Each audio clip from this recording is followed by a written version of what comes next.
ಆಕಸ್ಮಿಕವಾಗಿ ಕಾಲು ಜಾರಿ ಬಿದ್ದು ಇಬ್ಬರು ಮಕ್ಕಳು ಸಾವು.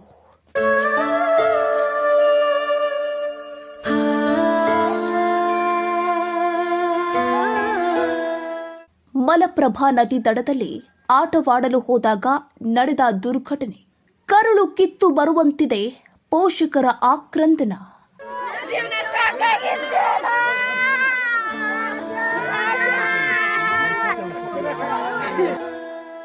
ಹುನಗುಂದ ತಾಲೂಕಿನ ಕಮತಗಿಯಲ್ಲಿ ನಡೆದ ದುರಂತ.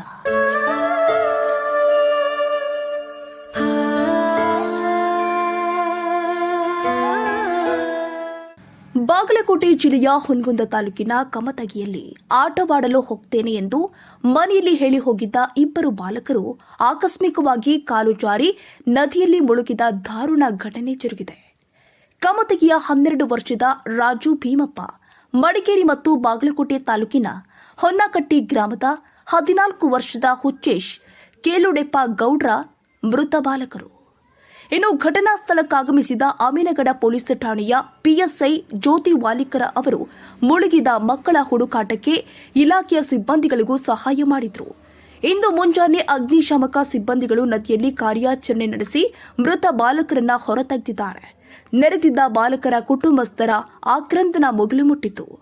ಆಕಸ್ಮಿಕವಾಗಿ ಕಾಲು ಜಾರಿ ಬಿದ್ದ ಬಾಲಕರ ಕುಟುಂಬಗಳು ತೀರಾ ಬಡತನದ ಪರಿಸ್ಥಿತಿಯಲ್ಲಿ ಇರೋದ್ರಿಂದ ಸರ್ಕಾರದಿಂದ ಮೃತ ಬಾಲಕರ ಕುಟುಂಬಕ್ಕೆ ಪರಿಹಾರವನ್ನ ಒದಗಿಸಲು ನಮ್ಮ ಯುವ ನಾಯಕ ನ್ಯೂಸ್ ಸರ್ಕಾರಕ್ಕೆ ಮನವಿ ಮಾಡುತ್ತೆ.